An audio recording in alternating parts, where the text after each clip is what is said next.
Hello guys! Kamusta po kayo? Ngayon po ay magluluto naman tayo ng garlic shrimp with Sprite. Ayan guys, nakita nyo po, panoorin nyo po kung paano ko po ito niluto. Ayan, meron po tayong hipon na swahe, meron tayong magic sarap, bawang at Sprite. At gagamit din tayo ng mantika or pwede ring butter at konting pampalasa, asin at paminta. Tara guys, umpisa na natin. Wala po tayong butter kaya gumamit lang po tayo ng mantika. Ayan guys, pinainit na po natin at ginisa na po natin ang bawang. Ayan, nung golden brown na ay inilagay na po natin ang hipon. Ayan guys, igisa lang po natin mabuti guys para mawala po ang lansa.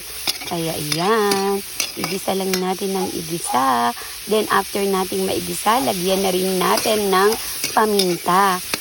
Hindi ko muna po nilagyan yan ng salt kasi hindi natin alam, baka umalat. And then nilagay na po natin ang Sprite. Ayan guys, yan po ang magpapasarap sa ating shrimp. Ayan, hindi po natin kailangan ng sabaw. Yan po ang magiging sabaw po natin. Pero patutuyuan po natin yan kahit papaano. Then guys, ilalagay na rin natin ang magic syrup. Magic syrup baka naman. Ayan guys, haluin lang natin at pakuluan lang natin para ma-absorb ng hipon ang Sprite. Ayan guys, nilagyan ko rin nga pala ito ng ceiling green. Maganda ang ceiling green para may konting kagat ng anghang. Maging pangpagana man lang guys. Ayan guys, kumukulo na. Pero ilang minuto pa guys, hintayin natin para medyo matuyo-tuyo ng konti ang sabaw at maluto ng husto ang hipon. Pero wag po natin siyang i-overcook guys. Kasi pag na-overcook po ang hipon, hindi na rin po masarap at mahirap na po siyang balatan. Ayan guys, luto na at naiahin ko na po.